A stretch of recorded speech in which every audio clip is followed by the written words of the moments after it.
Thank you. Now let's give a warm welcome to Chris and Debbie Cloud, and they're here today.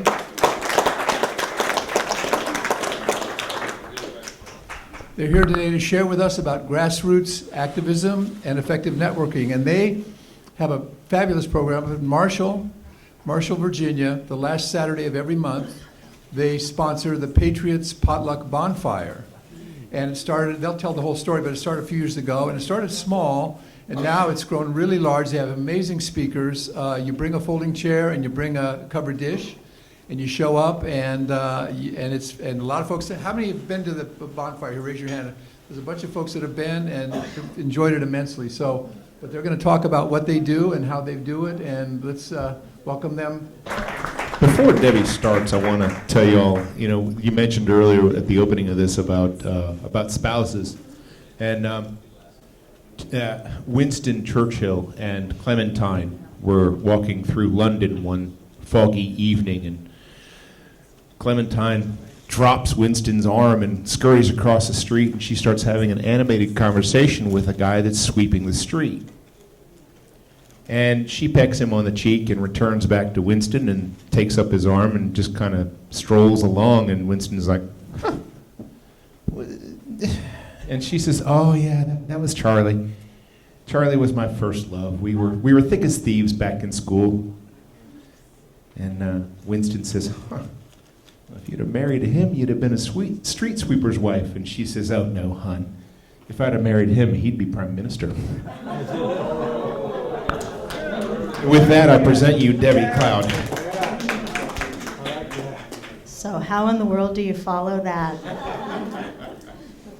Anyways, I want to start with going back to our opening prayer. And during these times, do we stand on our foundations to rebuild, or do we run? Wherever you go, you take yourself, and that basically is between you and God.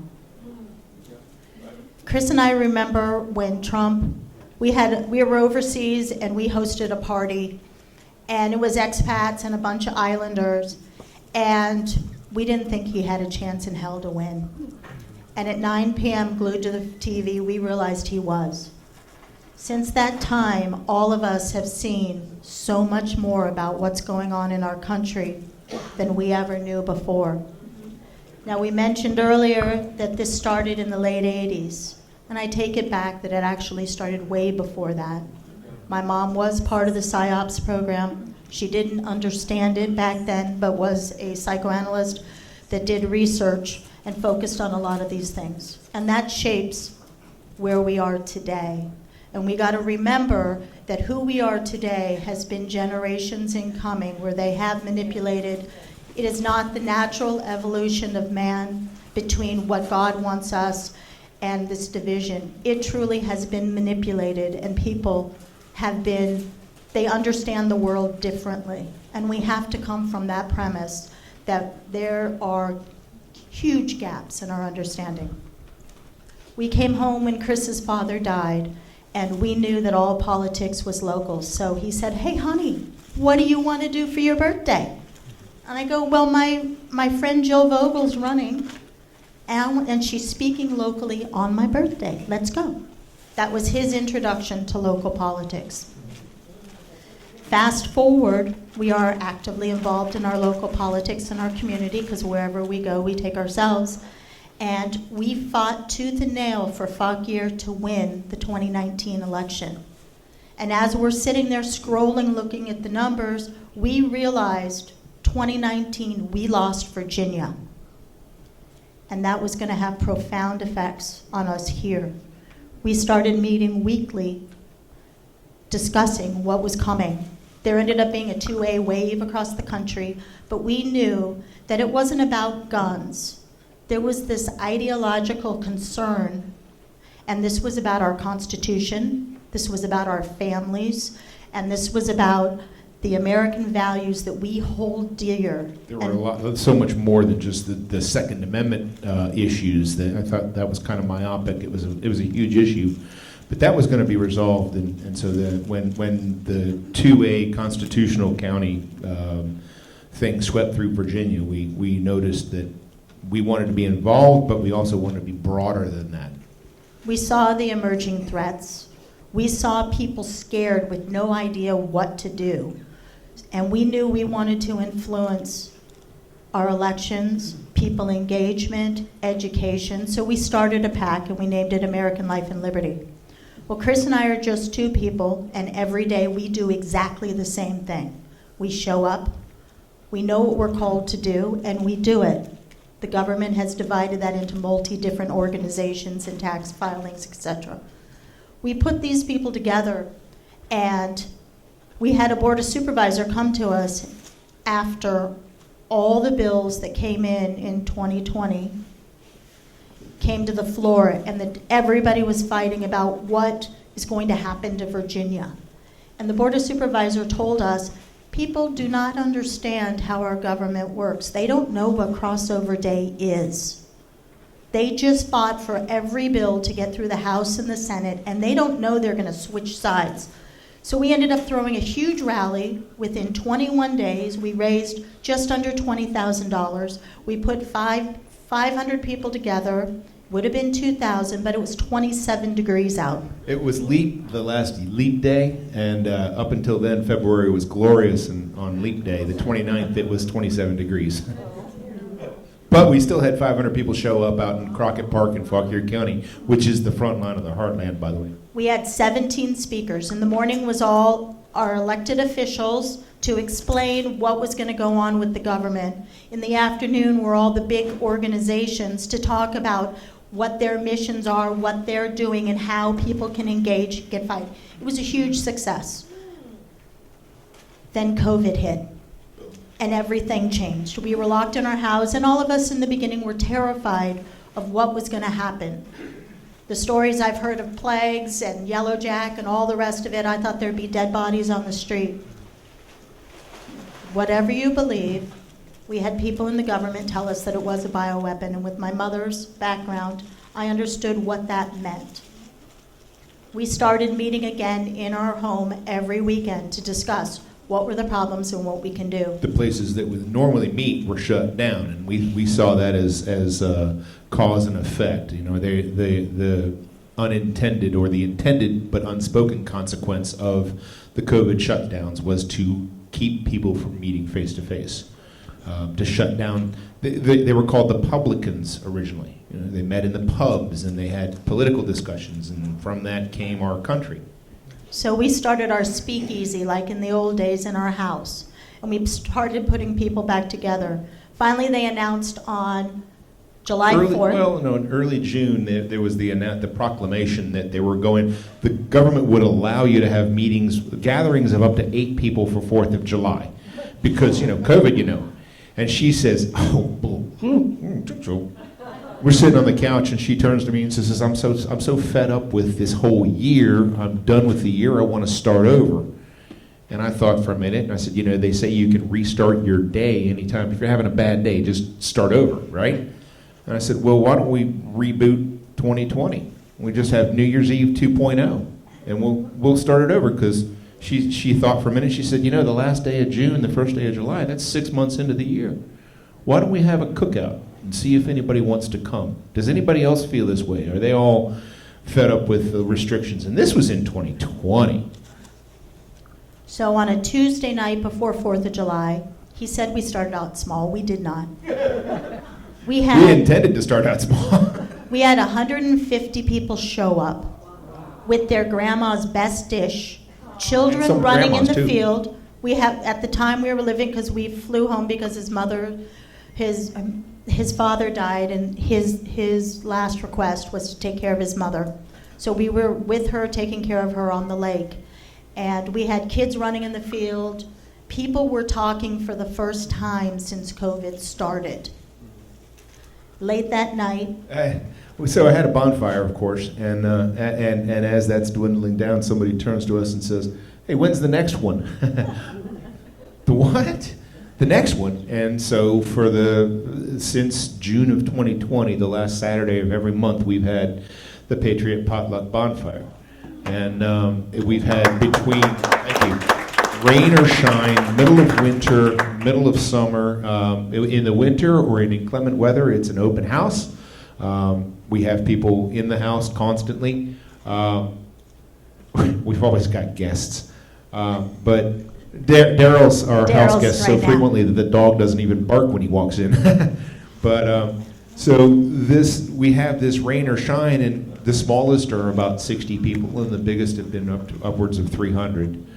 Some well-known keynote speakers, but mostly people that are either running for local office or are involved with health or education or COVID information, community events. And the crucial thing, in my estimation, is it's really, really important to get people together. Not on Zoom, not over emails or text messages, but in this scenario, the byproduct of face-to-face meeting is liberty. The ultimate byproduct, and I don't care your differences, I don't care about the demographic differences, the byproduct of this ultimately is liberty. And I maintain that's why they were so tight on shutting things down. So we are now hosting at the end of this month our 41st bonfire. Imagine throwing a wedding every month At your house. at your house. So a funny thing about this, something that I wanted to touch on, we were talking about reaching across the aisle and diversity. Our catchphrase has always been, it's a diverse group of like-minded people. Well, during one of these bonfires beforehand, my sister was down visiting, and she's of the other side, extremely. She saw that flyer on the kitchen table, and she scoffed, and she said, "Pfft." I said, well, I kind of drew her out, and I said, well, what's wrong with that? And she said, that's a contradiction in terms. And I said, Kathy, what do you mean? And she says, you can't have a diverse group of like-minded people. Those are opposites. And I said, Kathy, on our back porch, we have people that immigrated from China, from Venezuela, from Cuba, from North Korea, from Vietnam, from Rhodesia, before it was Zimbabwe. We have more diversity on this porch than you know in your entire circle of friends. They are all here because they have a like mind, and that was enlightening to me, because to the left, diversity is melanin, but you better be in lockstep agreement with their ideology. There's no diversity in ideology. It's only in skin color or orientation. So over the years, we've had this profound change, because we started out first bringing people together to talk about what are the problems, what's going on, and then what can we do about it. Are we going to copy other people? Are we going to try to be a new GOP? Are we going to do this, that, or the other? What it comes down to, of course, there's a lot of fifth grade infighting and a lot of different problems we ran into. And we realized our greatest strength. And our strength was bringing people together and to inspire them. For over 2.5 years now, every single meeting, which is somewhere approximately around 100 to 300, 350, and it's 1/3 new people, 1/3 our close network that we're in communication with all the time, and 1/3 extended network, which comes and goes back home. And our priority is to say, don't come and join us. Take what we're doing to your homes, to your neighborhoods, to your communities. You need to get together with your neighbors, because they do want to divide you. We don't want a meeting of 550 people or 1,000 people. We want a meeting of 150 to 200 people, with people that go back to Fredericksburg and Richmond and Newport News and Trenton and everywhere Florida. else, and they start this in their community, because that's crucial. So this is an ideological war, and we've been manipulated. Our language, it's like a time of Babel. We can't even communicate with each other, because the history, the knowledge, the understanding that those that we call, quote unquote, the other side, the left, our enemy, whatever we call them, they have a different experience. I was at the polls one day, and yes, I am an election official, and yes, I'm working at the registrar's office for It's 45 days voting season here and on the day of election. But I was asking a Dem, why are you a Dem? And their best response was, because I care. And I looked at him and I said, by assumption, then that means I do not. We truly need to have conversations again and bring our people together, our neighbors.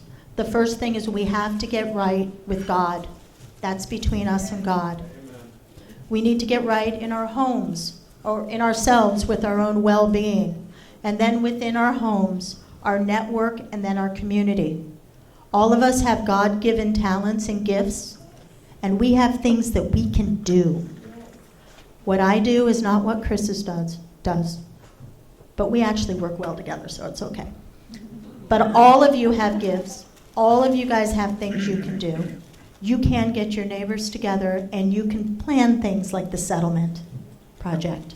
You can plan things like Heritage Action.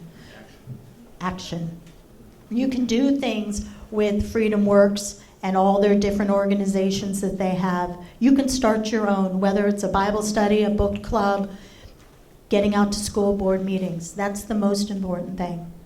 So through the evolvement of all of this, we had big meetings, we had action groups, we have strategies. And what we found is putting people together one-on-one inspires God's work. And people actually have God's hands. He is not going to come save us, and he's asking us to step up. So we encourage that absolutely every day. Now it's our job to bring inspiring speakers or truthful speakers that scare the hell out of you. Educate you. We don't only do our bonfire, we also have strategy sessions, we have work sessions, we have educational opportunities, we have non-bonfire bonfires. It's like an off-season election, you know? We have endless one-on-one meetings, and the biggest thing is our network is putting things together. What I developed over this last year was joining national networks and encouraging what is being learned across the country into my community through myself and the people I know doing the work. So an example is I'm in the Title IX network. And every Wednesday we meet for 1 hour. We have legislature, we have spiritual leaders, religious leaders, we have different organizations come. They That's always at the have. Capitol. It's on the phone every Wednesday. And what they are doing is inspiring organizations with new information. What is working? What can you do? What policy actually goes through? And it's inspiring. So we're now doing that with trafficking. We're doing that already with election integrity. I've been in the network since 2020. We're doing that with family courts. We're doing that with crisis and mental health intervention. We're doing that with our school boards. So the point is, two people with the mission from God can accomplish many things. And through us, all of us can move mountains. I'm reminded of a favorite scene of a favorite movie was Zorba the Greek, when Nicholas, he encounters the old man. He's like 90, and he's planting I think it was an almond tree. And this old guy's planting this tree, and he says, why are you planting that? You're never going to see it bear fruit. And the old man says to him, he says, I live my life like I'm never going to die. And the scene, the narration is as he walks away, he says, he lives his life like he's never going to die, and I live my life like I'm going to die every day. So planting these seeds, they may come to fruition after my time, but it's crucial to keep this going. This is the best thing that's ever happened to the planet. The United States of America is exceptional, and we've got to do everything we can. We had a guest speaker visit back in the winter, and the question posed to him was, what are we able to do more than voting but less than shooting? Tactile, tangible, real, active things that we can actually do. And he revisited, and he said, since I was there in February, that's been bothering me so much. So he presented a a grassroots effort that he's going to launch that you may hear about in the future called the Red Swan Project. And that's by Lieutenant Colonel Anthony Schaefer. So he will be back in January, we hear. He likes us. Very good, thank you.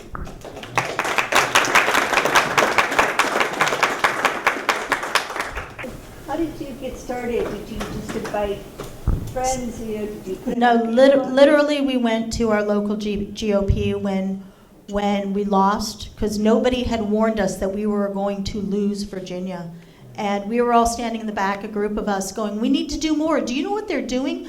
Do you see what they're going to, have you seen these bills? Do you know what's coming down the pike? And they go, we don't do that. If you want to do it, go out and do it yourself. But the initial one was a social media posting saying, hey, anybody want to have a bonfire? No, that was June. I'm talking 2019. That was 2020. So basically, we just got together in a pub and started talking. And from there, after COVID, we said full force, we see government's overreach. And from where I grew up and what I saw as a child, the painting was on the wall. I mean, it was there. The paint was there. So let's get bonfires going in Maryland and Right on. West Virginia and everywhere. How about that? Let's give it a